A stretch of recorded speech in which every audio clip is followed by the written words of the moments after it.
আসসালামু আলাইকুম বন্ধুরা, আপনাদের মাঝে আবারও নিয়ে আসলাম শুধু তোমার আগমন গল্প ৩ এবং ৪ নাম্বার পার্ট একসাথে।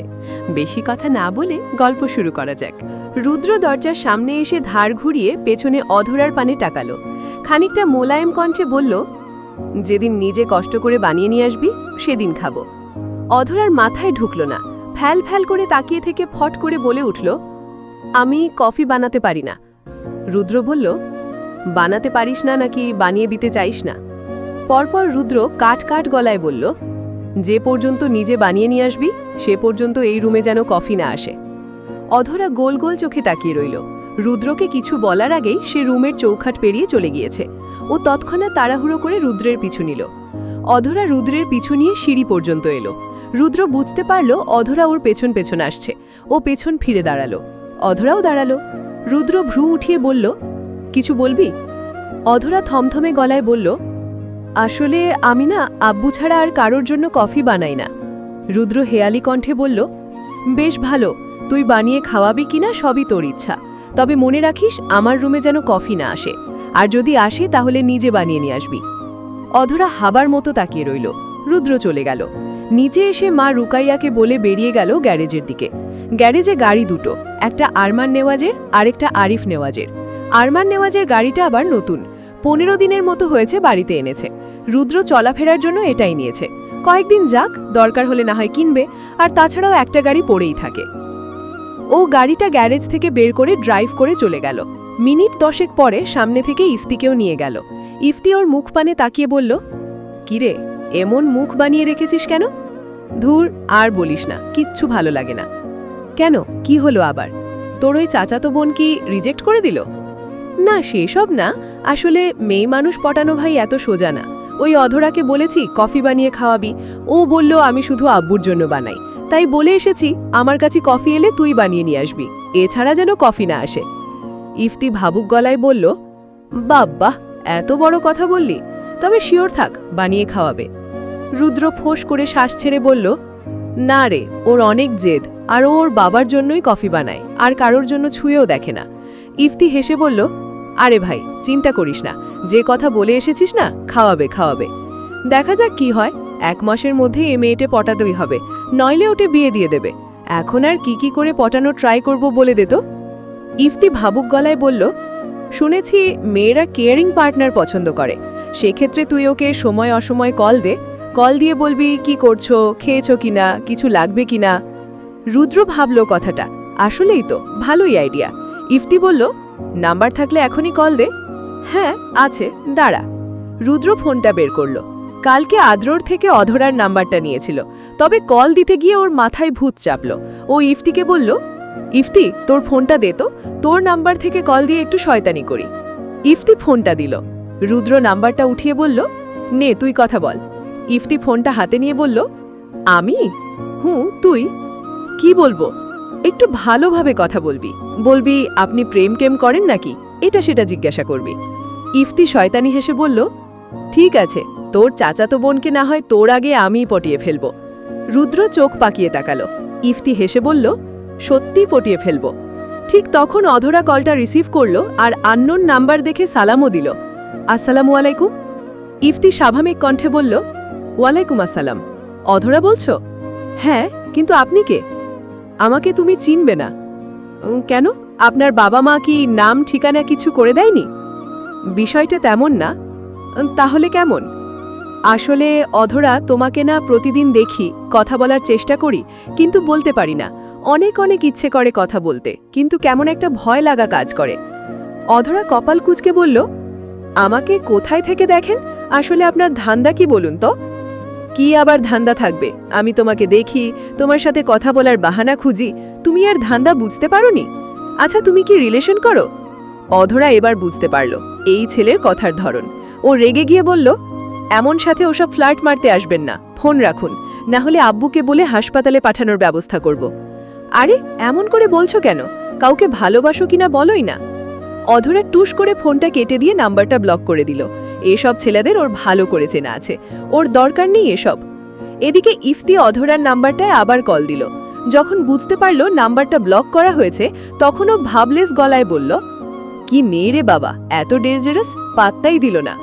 রুদ্র হেসে বলল, যা আলহামদুলিল্লাহ, চাচাতো বোনটা কত ভালো, আর ভাই তোকে থ্যাঙ্কস। ইফতি রেগে গিয়ে বলল, এ পর্যন্ত কোনো মেয়ের সাথে এমন করে কথা বলিনি, আর তোর চাচাতো বোন মুখের ওপরে ব্লক করে দিল। ভালোই করেছে, যা থাকবই না, গাড়ি থামা, নেমে যাব।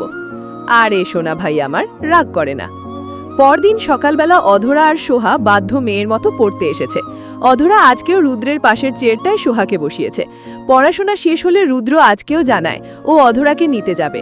অধরা আজকে না করল না, কারণ প্রতিদিন না করলে সন্দেহ করতে পারে, যাও কোনো মতেই করাতে চায় না। পরীক্ষা শেষ করে অধরা বাহিরে এলো, সাথে জুই আর রাইমাও আছে। অধরা আশেপাশে তাকিয়ে দেখছে রাকিব আছে কিনা। ঠিক তখন চোখে পড়ল রাকিবকে, সাথে দুটো ছেলেকে নিয়ে এগিয়ে আসছে। অধরা দমে গেল না, সাহস নিয়ে হাঁটা দিল।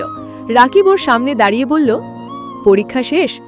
অধরা হ্যাঁ বা না কিছুই বলল না, অন্যদিক মুখ করে রইল। রাকিব জুই আর রাইমাকে বলল, এই তোমরা যাও তো, সবসময় অধরার পেছনে পড়ে থাকো কেন, একটু আলাদা হতে দাও না। অধরা কড়া গলায় বলল, এই তোরা কোথাও যাবি না। রাকিব ভ্রু উঠিয়ে পাশের ছেলেটাকে বলল, দেখ দেখ তোদের ভবিষ্যৎ ভাবির কিরকম রাগ, ঠিক আমার মতোই। কথাটা শুনে অধরা মুখ ভেঙচে দিল, মনে মনে বলল, যদি আব্বুকে বলে দিই না, তাহলে তোর কথা বলার শক্তি থাকবে না। রাকিব অধরাকে বলল, সবসময় এত রাগ করো কেন? অধরা আরও রেগে গিয়ে বলল, বাসায় যাব, না হলে দেরি হবে। তাও ঠিক, তাছাড়াও পরীক্ষা দিয়েও তো অনেক টায়ার্ড, তাই না?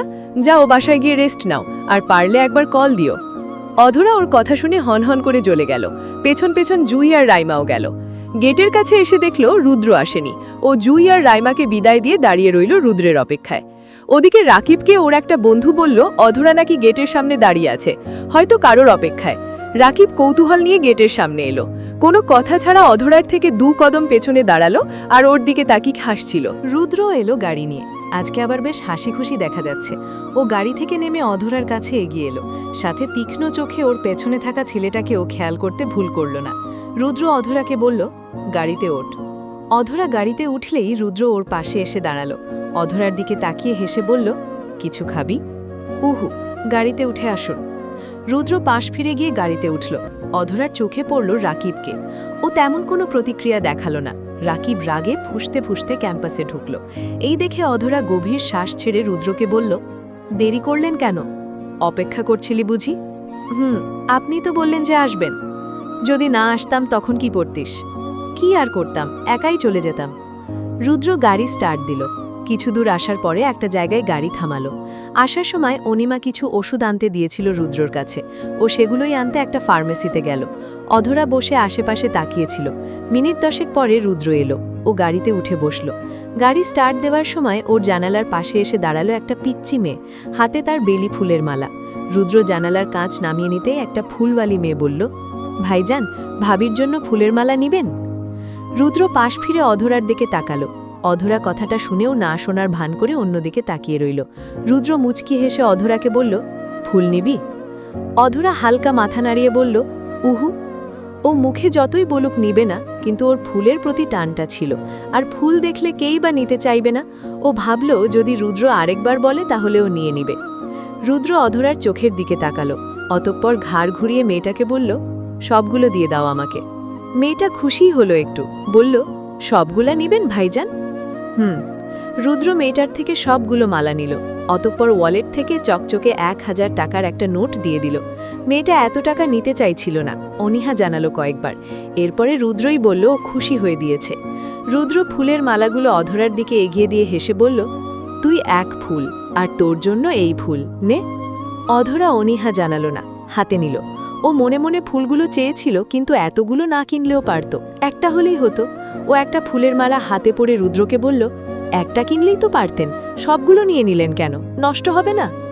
উত্তরে রুদ্র বলল, নষ্ট হলে হোক, মেয়েটার কাছে থাকলেও তো নষ্ট হতো, তাই নিয়ে নিলাম। আর সবগুলো নেওয়ায় হয়তো মেয়েটা একটু বিশ্রাম নিতে পারবে। অধরা রুদ্রের কথা শুনে একটু মুগ্ধই হল।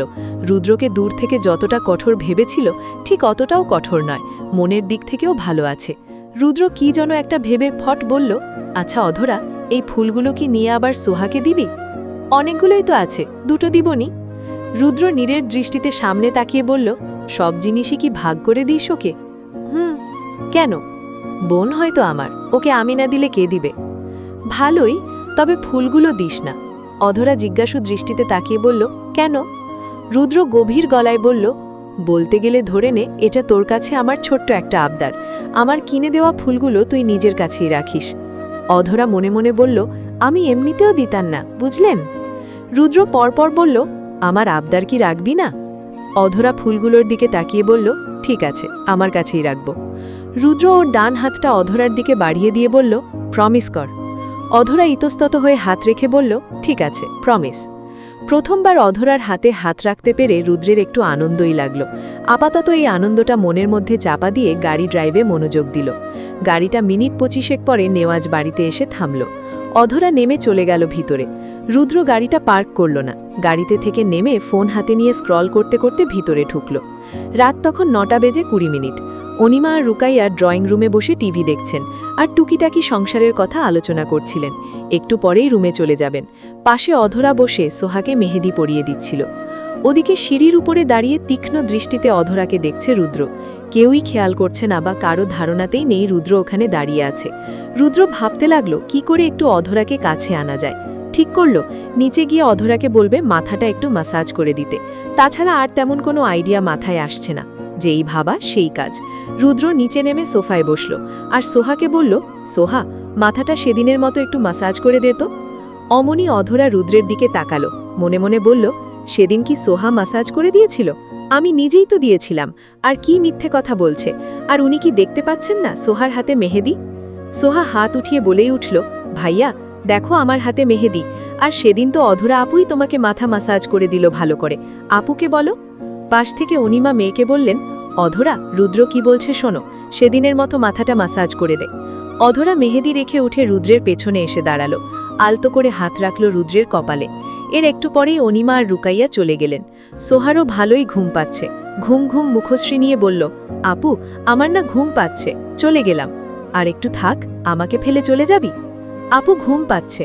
রুদ্র বলল, যা গিয়ে ঘুমা, ওকে বলার কি আছে? রাতে কি ওকে নিয়ে ঘুমাবি? সোহা চলে গেল। বেচারি অধরা শেষে একাই রইল। রুদ্র চোখ বন্ধ করে বলল, এই শোন না অধরা। হ্যাঁ বলো। কালকে ঘুরতে যাবি? আমার পরীক্ষা আছে কালকে। পরীক্ষা দিয়ে সন্ধ্যার পরে যাব। বাড়ির সবাই কি মনে করবে, কি বলে নিয়ে যাবেন? ওটা আমার উপরে ছেড়ে দে, শুধু বল তুই যাবি কিনা। কিন্তু আব্বু যদি কিছু বলে? গম্ভীর কণ্ঠে শুধালো, বললাম তো আমি সামলে নিব, তুই যাবি কিনা সেটা বল। অধরা নিশ্চুপ হয়ে কিছুক্ষণ পরে উত্তর দিল, ঠিক আছে যাব। আর সোহাকে সাথে নেবেন? রুদ্র ফোঁস করে শ্বাস ছেড়ে বলল, সকালে বলবো। ঠিক আছে। এরপরে দুজনেই নিশ্চুপ। আধ ঘন্টা পার হলো। অধরার হাত ব্যথা করতে শুরু করল, সাথে ও ঘুমও পাচ্ছে। ও বলল, রুদ্র ভাই, এখন না ঘুম পাচ্ছে, চলে যাই। রুদ্র চোখ বন্ধ করে বিড়বিড় করে বলল, চলে গেলেই তো গেলি, আবার সেই সকালে দেখা পাবো। অধরা রুদ্রর বিড়বিড় করে বলা কথাগুলো শুনতে পেল। রুদ্র চোখ খুলতেই অধরা বলে উঠল, কি বললেন আপনি? রুদ্র উঠে দাঁড়িয়ে বলল, সকালে পড়তে আসিস? গেলাম।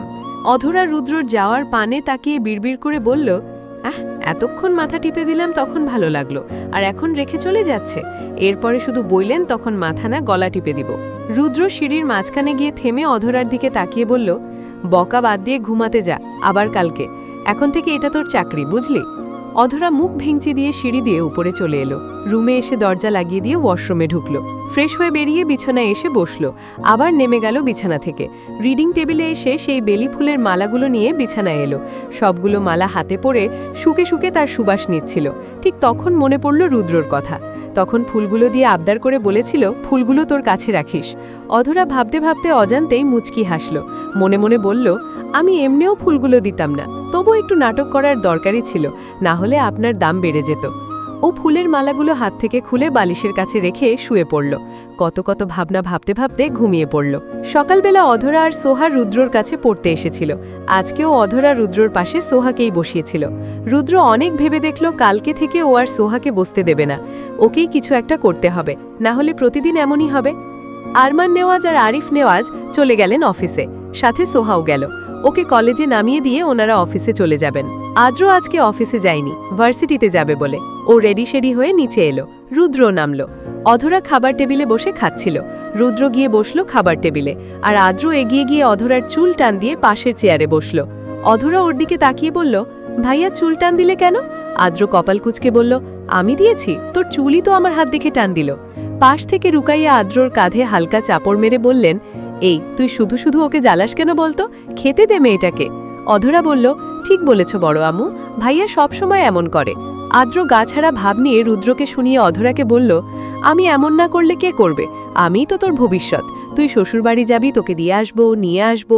তোর কিছুর দরকার হলে তুই কল দিবি, আমি অমনি চলে যাব। আবার তোর বাড়িতে গেলে ভালো মন্দ রেঁধে খাওয়াবি। কথাটা শেষ হওয়ার সাথে সাথে রুকাইয়া, অনিমা আর আদ্র তাকালো রুদ্রর দিকে, দেখতে যে রুদ্রর থেকে কোনো প্রতিক্রিয়া পাওয়া যায় কিনা। রুদ্র অধরার দিকে তাকিয়ে যখন দেখল সবাই ওর দিকেই তাকিয়ে আছে, তখন বিষম খেয়ে উঠল। রুকাইয়া আদ্রকে কিছু ইশারা করলেন, যারপর নাই আদ্র অধরাকে বলল, কিরে, তোর শ্বশুরবাড়ি গেলে আদর যত্ন করবি না? রুদ্র গলা খাকারি দিয়ে মাকে বলল, মা খেতে দাও। রুকাইয়া রুদ্রকে খাবার বেড়ে দিতে দিতে আদ্রকে বললেন, এখন এত কথা বলা বাদ দিয়ে খা, এরপরে যত ঝগড়া করার করিস। তিনজনেই নিশ্চুপ হয়ে খেতে লাগলো। অধরা খেয়ে আগে চলে গেল। এরপরে রুদ্র। আদ্র উঠে বেসিনে থেকে হাত ধুয়ে এসে দাঁড়ালো। রুকাইয়া ছেলের দিকে টিস্যু এগিয়ে দিয়ে বললেন, এখনকার মতো যেভাবে ওদেরকে খোঁচা মেরে কথা বললি না, এরপরে ওদেরকে এমন কথাই শোনাতে হবে। আদ্র বলল, তাই করতে হবে। ভাইয়ার সামনে বারবার অধরার বিয়ের কথা বলতে হবে, তাহলেই তো একটু নরম হবে। যদি 1 মাসে কিছু না হয়, তাহলে দেখবে মেজো আব্বু সত্যি অধরাকে বিয়ে দিয়ে দেবে। অনিমা চেয়ারে বসে বললেন, আদ্র ঠিকই বলেছে ভাবি। অধরার বাবা নিজেকে হাসি খুশি দেখাচ্ছে ঠিকই, কিন্তু ওনার ভিতরেও একটু রাগ আছেই। প্রকাশ না করলেও আসলেই তিনি রেগে আছেন। রুকাইয়া বললেন, তা তো রেগে আছে জানি, আর রেগে থাকবেই না কেন? এই ছেলেটা অধরার দোষ দিয়েই তো দেশে আসেনি। ভাইয়ের জায়গায় আমি থাকলেও আমার রাগ হতো। আদ্র ঘড়ির দিকে তাকিয়ে বলল, মা আসি, দেরি হয়ে যাবে। যা, সাবধানে থাক। বেলা 12টা। রুদ্র শাওয়ার নিয়ে বসে আছে। কোনো কাজ নেই, তাই বোরিংও লাগছিল। মাথায় এলো অধরার কথা। অধরা একটু পরে যাবে কলেজে, ওকে দিয়ে আসলে মন্দ হবে না। রুদ্র রুম থেকে বেরিয়ে অধরার রুমের দিকে গেল, এই বলতে যে তোকে আজকে দিয়ে আসবো। এখন না বলে এলে অধরা আবার চলে যাবে। রুদ্র অধরার রুমের সামনে এসে দেখল দরজা খোলা, অধরাকেও দেখা যাচ্ছে না। রুদ্র ডাক না দিয়েই রুমে প্রবেশ করল। এভাবে কারো ঘরে ঢোকা মোটেও উচিত না, তবু ও সাহস নিয়েই ঢুকল। অধরার কথা শোনা যাচ্ছে ব্যালকনিতে। রুদ্র চুপি চুপি ব্যালকনির দরজার কাছে গিয়ে দাঁড়ালো। অধরা তখন কথা বলছিল জুইয়ের সাথে। টপিকটা ছিল রাকিবকে নিয়ে। জুই বলছিল, অধরা দেখবি আজকে ওই রাকিব এসে কথা বলবে। অধরা বলল, ওর আর কাজ কি, সবসময় এসে ন্যাকা ন্যাকা কথা বলবে। জুই শোন, কালকে যে তোরা চলে গেলি না, তখন রুদ্র ভাইয়া আমাকে নিতে গিয়েছিল। রাকিব রুদ্রকে দেখে শুধু রাগে ফুঁসছিল। রুদ্র এবার শিওর হলো ওটাই রাকিব। ও কালকেও আন্দাজ করেছিল এমন কিছুই হবে, আর শেষে তাই হলো। তবে আজকে থেকে ওই ছেলেকে দেখে নিবে, প্রতিদিন ডিস্টার্ব করা বের করবে। রুদ্র কয়েক কদম পিছিয়ে গলা খাকারি দিয়ে অধরাকে ডাকল, অধরা কই রে? অধরা রুদ্রর ডাক শুনে জুইকে বলল, জুই পরে কথা হবে, ঠিক টাইমে আসিস, রাখছি। ঠিক আছে। অধরা রুমে ফিরে রুদ্রকে বলল, হ্যাঁ ভাইয়া বলো, কি করছিলে? ওই বান্ধবীর সাথে একটু কথা বলছিলাম। ও, কোন বান্ধবী? ওই যে জুই।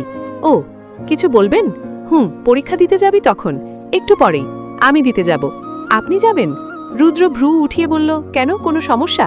না, কোনো সমস্যা নেই। ঠিক আছে, রেডি হয়ে ডাক দিস। আচ্ছা। রুদ্র চলে গেল। অধরা ফোনটা রেখে রিডিং টেবিলে এসে বসলো পড়া রিভাইজ দিতে। পরীক্ষার 2টো আছে, আজকেই আর কালকে, তাহলেই শেষ। রুদ্র অধরাকে নিয়ে কলেজে এলো। অধরা গাড়ি থেকে নামার পরে রুদ্রও নামলো। জুই অধরাকে দেখে এগিয়ে এলো। একই সাথে জুই রুদ্রকেও দেখল আর বলল, ভাইয়া ভালো আছেন? হ্যাঁ, তুমি ভালো আছো? এরপরে অধরা জুইকে সাথে নিয়ে চলে গেল। রুদ্র সানগ্লাস পরতে পরতে আশেপাশে তাকিয়ে রাকিবকে খুঁজল। যদি ওকে পায়, আর যদি রাকিব আল্লাহ আল্লাহ করে নিজে থেকে কোনো কথা বলে, তাহলে রুদ্র একটা ধোলাই দিতে পারবে। ও আরও 10 মিনিট অপেক্ষা করল, কিন্তু রাকিবকে পেল না, তাই চলে এলো। রুকাইয়া দুপুরের খাবার খেয়ে একটু শুয়েছিলেন। রুদ্র অধরার কলেজে থেকে বাড়িতে ফিরে প্রথমেই ওর মাকে খুঁজল, একটা গুরুত্বপূর্ণ কথা বলবে। রুদ্র ওর মায়ের রুমের সামনে এসে ডাকল, মা, ঘরে আছো কি? হ্যাঁ, ভিতরে আয়। রুদ্র ভিতরে ঢুকল। রুকাইয়া উঠে বসলেন আর বললেন, একটু শুয়েছিলাম রে, এখানে আয়, বস। রুদ্র গিয়ে ওর মায়ের পাশে বসল। খানিকটা আবদার করে বলল, মা, আমার একটা কাজ করে দেবে? কি কাজ বল? রুদ্র অবলীলায় বলে উঠল, মা, আজকে না অধরাকে বলেছি ওকে নিয়ে ঘুরতে যাব। ও পরীক্ষা দিয়ে এলেই যাব। এতে মেজো আব্বু কিছু হয়তো বলতেও পারে। এমনিতেই মনে হয় আমার উপরে তিনি রেগে আছেন, এত বছর ওনার মেয়ের দোষ দিয়ে বাড়ি আসেনি বলে। তুমি একটু ম্যানেজ করে দাও না, যাতে ওকে নিয়ে বাইরে যেতে পারি। রুকাইয়া ছেলের দিকে তাকিয়ে হাসলেন। রুদ্র বলল, তুমি হাসছো? বলো না কি করে নিয়ে যাব। তিনি একটু মস্করা করেই বললেন, কি করে আবার গাড়ি করে নিয়ে যাবি? মা, সিরিয়াস কথা বলছি, তুমি মজা করছো? ওকে নিয়ে যেতে তো একটা কারণ দেখানো লাগবে, কিন্তু কি কারণ দেখাবো? রুকাইয়া মিনিট দুয়েক ভাবেন, এরপরে বললেন, আমিও তো কোনো কারণ বের করতে পারছি না, আদ্রকে ডাক, ওই বের করে দেবে। রুদ্র বলল, ঠিক বলেছ, আদ্র থাকতে আমার আর এত চিন্তা কিসের? রুদ্র রুমের দরজার কাছে গিয়ে আদ্রকে ডাকল। আদ্র এসে বলল, কি হয়েছে ভাইয়া? মা ডাকছে, ভিতরে আয়। আদ্র ভিতরে ঢুকল। রুদ্র ওকে বসিয়ে সব কথা বলল। আদ্রও কিছুক্ষণ ভাবল, এরপরে বলল, ভাইয়া তুমি জাস্ট বলবে আমাদের সবাইকে নিয়ে ঘুরতে যাবে, এরপরে তোমরা তোমাদের মতো যাবে আর আমি সোহাকে নিয়ে অন্য জায়গায় যাব। আর সোহাকে নিয়ে একটা রেস্টুরেন্টে গেলে ওর আর কোনো কথাই থাকবে না, পেটুকেটাই খাওয়ার তালেই থাকবে। রুদ্র হেসে বলল, ভালো আইডিয়া তো, থ্যাংক ইউ ভাই। অধরা পরীক্ষা দিয়ে এসে দেখল রুদ্র আগেই দাঁড়িয়ে আছে, তবে গেট থেকে একটু দূরে। অধরা রুদ্রের কাছে এসে দাঁড়ালো। আস্তে আস্তে প্রায় সব স্টুডেন্টই চলে গেল। রুদ্র দাঁড়িয়ে আছে তো আছেই, নড়ছেই না। অধরা বলল, কি হলো, যাবেন না? যাব, একটু দাঁড়া। অধরা প্রশ্ন করল, কেন? রুদ্র বাঁকা হেসে বলল, আরে কয়েকটা মেয়েকে দেখতে দে। অধরার রাগ হলো, বুকে হাত গুজে অন্যদিক ফিরে দাঁড়িয়ে রইল। এই সময় এলো রাকিব। অনেকক্ষণ ধরে অধরা আর এই ছেলেকে একসাথে দাঁড়িয়ে থাকতে দেখে না এসে পারল না রাকিব। রাকিবের সাথে আবার দুটো ছেলেও আছে। রুদ্র গা ছাড়া ভাব নিয়ে দাঁড়িয়ে রইল। রাকিব এসে অধরাকে জিজ্ঞাসা করল, অধরা বাড়ি যাবে না? যাব। আর এই ছেলেকে? অধরা। অধরা রুদ্রের দিকে তাকিয়ে রইল। এমনিই একটু আগে রুদ্রের বলা কথায় রাগ উঠে আছে, আর এখন রাকিবের কথা শুনে ওর গা পিত্তে জ্বলে উঠছে। রুদ্র কড়া গলায় অধরাকে বলল, গাড়িতে ওঠো, ফিরতে হবে। অধরা রুদ্রের মুখে তুমি সম্বোধন শুনে আরও অবাক হলো। চুপচাপ গাড়িতে উঠে বসল। এবার রুদ্র রাকিবের দিকে তাকিয়ে বলল, তো কি যেন বলছিলে? কি হন আপনি অধরার? রুদ্র এগিয়ে এসে বলল, জামাই হই, জামাই। কথাটা অধরা শোনেনি। এই শুনে রাকিব বলল, কি? ওর তো বিয়ে হয়নি, মিথ্যে কেন বলছেন? তোমার সাথে মিথ্যে হলে কি লাভ আমার?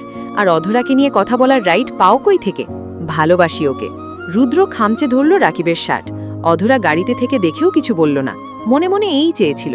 রুদ্র মুখোমুখি হয়ে দাঁত চেপে হিসিয়ে বলল, জিভ টেনে ছিঁড়ে ফেলব অধরাকে নিয়ে কথা বললে। শুনেছি তুই ওকে ডিস্টার্ব করিস, আর কেন করিস তাও জানি। কালকে দেখেছি, আজকেও দেখলাম। তবে ফার্দার যদি ওর আশেপাশে দেখি তাহলে তোর খবর আছে। আর যদি ভেবে থাকিস আমার দৌড় এতটুকুই, তবে সেটা ভুল। আমার ফ্যামিলি ভালো বলে যে আমিও ভালো সেজে তোকে ছেড়ে দেব তা না, একদম কলিজা ছিঁড়ে ফেলব। ফার্স্ট অ্যান্ড লাস্ট ওয়ার্নিং, তোকে যেন অধরার আশেপাশে না দেখি। পাবলিক প্লেস বলে রুদ্র কথাগুলো বলে ছেড়ে দিল। রাকিব রাগে হিড়হিড় করে ক্যাম্পাসের ভিতরে ঢুকে গেল। রুদ্র সানগ্লাসটা পরে গাড়িতে উঠে এলো। অধরাকে বলল, মিথ্যে বলেছিলি কেন? সেদিন বলেছিলি ওই ছেলেকে নিয়ে খ্যাপায়। ছেলেটা যে তোর সিনিয়র আর ডিস্টার্ব করে তা তো দেখলামই, বাড়িতে বলিসনি কেন? অধরা সিট বেল্ট লাগিয়ে বলল, আব্বুর যা রাগ, ওকে মেরেই ফেলতো। মেরেই ফেলতো? মারলে মারতো, তোর দরদ লাগছিল কেন? এতে অধরা কিছু বলল না, গুমট বেঁধে রইল। এভাবেই কোনো কথা ছাড়াই দুজনে বাড়িতে চলে এলো। সন্ধ্যার পরে অধরা, সোহা, আদ্র রেডি হয়ে ড্রয়িং রুমে বসেছিল রুদ্রের অপেক্ষায়। রুদ্র এলে ওরা সবাই বেরিয়ে গেল। রুদ্রের খেয়ালে এলো অধরা বোরকা আর সুন্দর করে হিজাব বেঁধেছে। বাহ, ভালোই লাগছে ওর কাছে। চারজনই বেরিয়ে গেল। গাড়ির কাছে এসে রুদ্র আর আদ্র সামনে বসল, অধরা আর সোহা দুই বোন পেছনে। কিছু দূর যাওয়ার পরে রুদ্র গাড়ি থামালো। আদ্র নেমে গিয়ে সোহাকে বলল, এই সোহা, নাম তো। সোহা বলল, কেন? কাজ আছে, আয়। সোহা নামলো। অধরাও নামতে নিলে আদ্র বলল, তুই নামছিস কেন? তুই থাক, আমি আর সোহা একটু আসছি। অধরা বলল, ঠিক আছে। তৎক্ষণাৎ রুদ্র গাড়ি নিয়ে চলে গেল। অধরা এগিয়ে এসে বলল, ওরা কোথায় যাবে আর আমরাই বা কোথায় যাচ্ছি? রুদ্র ঘাড় ঘুরিয়ে বলল, তোকে নিয়ে ঘুরতে যাব বলেছিলাম না, তাই যাচ্ছি। ওরা সাথে যাবে কেন? তাহলে ওরা কোথায় থাকবে? রুদ্র নিরেট কণ্ঠে বলল, ওদেরকে নিয়ে চিন্তা বাদ দিয়ে একটু আমার জন্যও চিন্তা করতে পারিস? অধরা তাজ্জব বনে গেল। ও কি জিজ্ঞাসা করলো আর রুদ্র কি উত্তর দিল? ও শেষে চুপচাপ বসে রইল। রুদ্র লুকিং গ্লাসে অধরার দিকে তাকিয়ে বলল, চুপ হয়ে গেলি কেন? কথা বল। কি বলবো? কোথায় যাবি? যেখানে ইচ্ছা সেখানে নিয়ে চলুন। ও, তাহলে চলো। রুদ্র অধরাকে নিয়ে একটা উন্নত মানের রেস্টুরেন্টে এলো। ছাদেই প্লেসটা, অসম্ভব সুন্দর। অধরা নিশ্চুপ হয়ে রুদ্রের পেছন পেছন ঢুকলো। রুদ্র একটা টেবিল বুক করলো। মিনিট 10 পরে সেখানে ইফতিও এলো। তবে ইফতি অধরাকে দেখে কেমন একটা গুমট বেঁধে এসে দাঁড়ালো। কালকেই অধরা ওকে মুখের উপরে ব্লক করে দিয়েছিল ভাবতেই ওর যেন কেমন লাগলো। রুদ্র অধরাকে বলল, অধরা, তুই ইফতির কথা তো শুনেছিসই, এই হচ্ছে ইফতি, আমার বন্ধু। একই সাথে রুদ্র ইফতিকে বলল, ইফতি, ও অধরা, আমার মেজো চাচার মেয়ে। ইফতি শয়তানি হেসে বলল, আসসালামু আলাইকুম ভাবি। অধরা নাক মুখ কুচকে নিল। রুদ্র তড়িৎ চোখে ইফতির দিকে তাকালো। ইফতি রুদ্র আর অধরাকে কিছু বলার সুযোগ দিল না। বলল, সরি ভাবি না আপু, আসলে ভুল করে বলে ফেললাম। অধরা আপু কিছু মনে করবেন না। অধরা হালকা হাসল। রুদ্র বলল, তুই বস। ইফতি ফোনটা বের করে আশেপাশে তাকিয়ে বলল, তোরা কথা বল, আমি একটু ফোনে কথা বলে আসছি। যা। রুদ্র বসে পড়ল। অধরার দিকে তাকিয়ে বলল, তো কি খাবি, অর্ডার কর। অধরা অনীহা জানালো, আপনার যা ভালো লাগে তাই অর্ডার করুন। আমি কি অর্ডার করব, তুই কর। অধরা মেনু কার্ড দেখছিল। রুদ্র বলল, আচ্ছা অধরা, তোকে একটা কথা বলবো। বলুন। আচ্ছা, তুই আমাকে মিস করেছিস এতগুলো বছর? মানে আমি যে এতগুলো বছর আসিনি, তোর আমার কথা মনে পড়েনি, মিস করিসনি? অধরা এই একটা সুযোগ পেল রুদ্রকে কথা শোনানোর। এতগুলো বছরের রাগ আজ ঝাড়বে। অধরা মুখ ভেঙচি দিয়ে বলল, মিস করব কেন, আপনি তো আমার দোষ দিয়েই বাড়িতে আসেননি। রুদ্র হেয়ালি করে বলল, আরে তোকে তখন দেখেছিলাম না, তাই তোর দোষ দিয়েছিলাম, এখন তো অন্য ব্যাপার হয়ে গিয়েছে। অধরা দৃঢ় দৃষ্টিতে তাকালো। কি ব্যাপার হয়ে গিয়েছে? ওহ, তুই বুঝবি না। কি খাবি, অর্ডার কর। বলবেন না? পরে বলবো, এখন কিছু খেয়ে নি। দে মেনু কার্ড দে।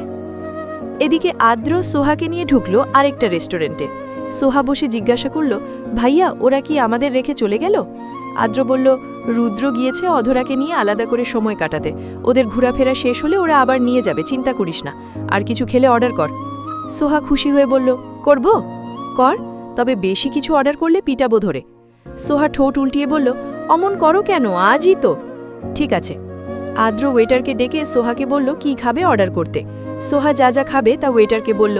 ওয়েটার চলে যেতেই আদ্র ফোনটা বের করে কারোর সাথে চ্যাট করায় ব্যস্ত হয়ে পড়ল। সোহা গলা উঁচিয়ে জিজ্ঞাসা করল, কারোর সাথে চ্যাট করছো? কে? আদ্র গম্ভীর কণ্ঠে বলল, আছে একজন।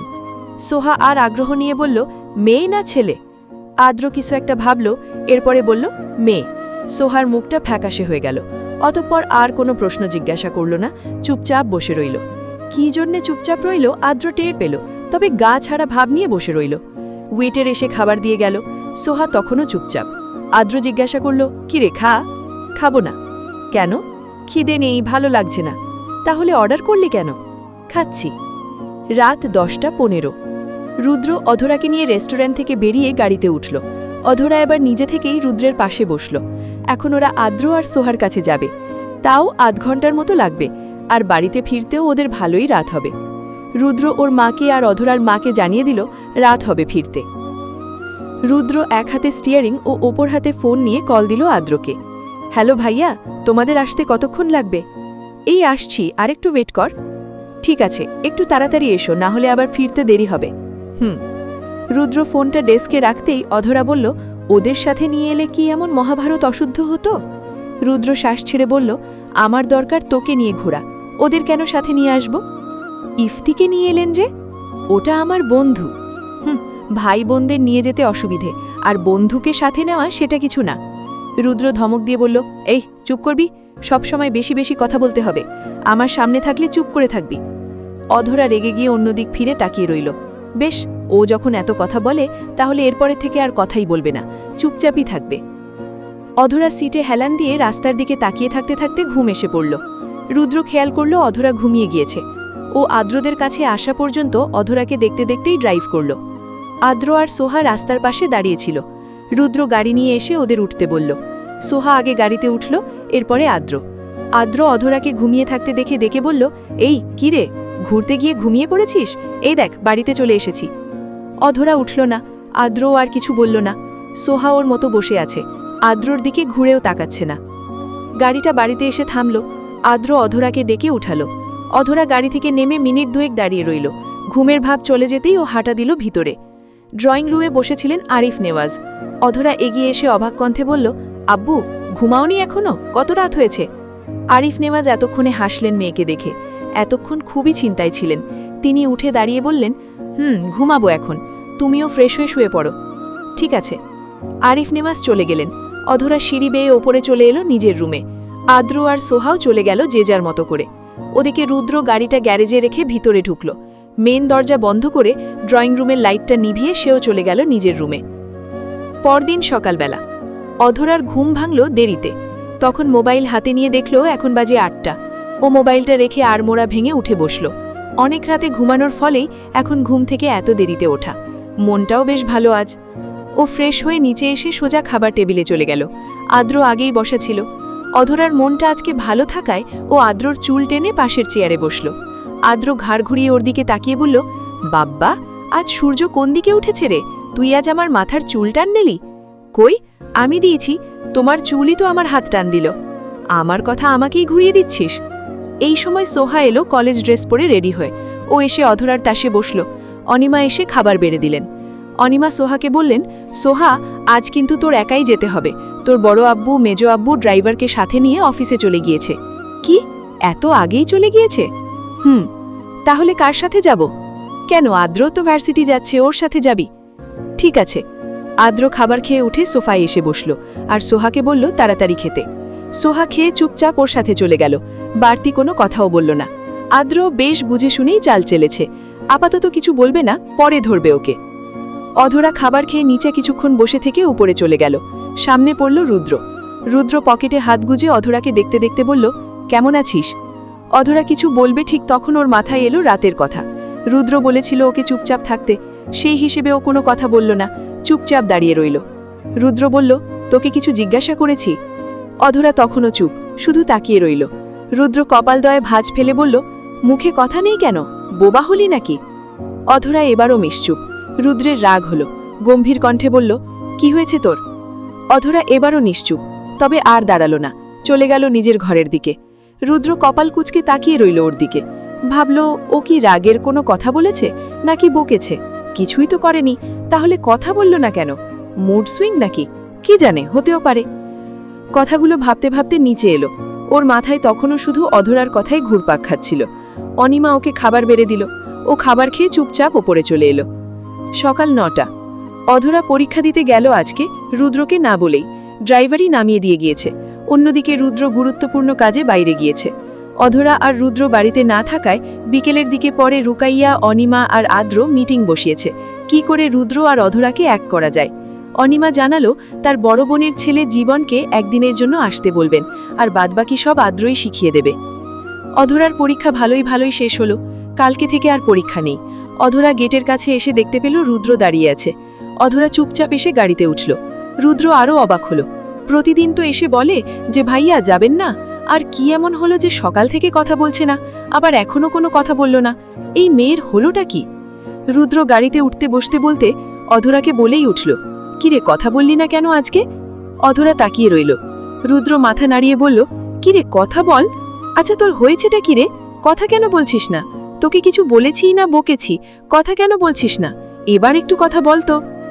অধরা একটা প্রশ্ন আর কলম বের করে অতঃপর সেটা হাঁটুর ওপরে রেখে লিখল, আপনি কালকে বললেন আমার সামনে চুপচাপ থাকতে, তাই চুপচাপ আছি। প্রশ্নটা রুদ্রের দিকে দিল। রুদ্র সেটা পড়ে কষে ব্রেক করল। অধরা মাথায় হালকা বাড়ি খেল, তবুও জেদ করে কোনো কথা বলল না। রুদ্র ওর দিকে তাকিয়ে বলল, তুই একটা ছোট্ট কথা নিয়ে কথা বলছিস? আরে ভাই, তোকে তখন এমনিই বলেছি, তাই বলে সারাদিন কথা বলবি না? তোর বড্ড জেদ রে, ঠিক বাপের মতো।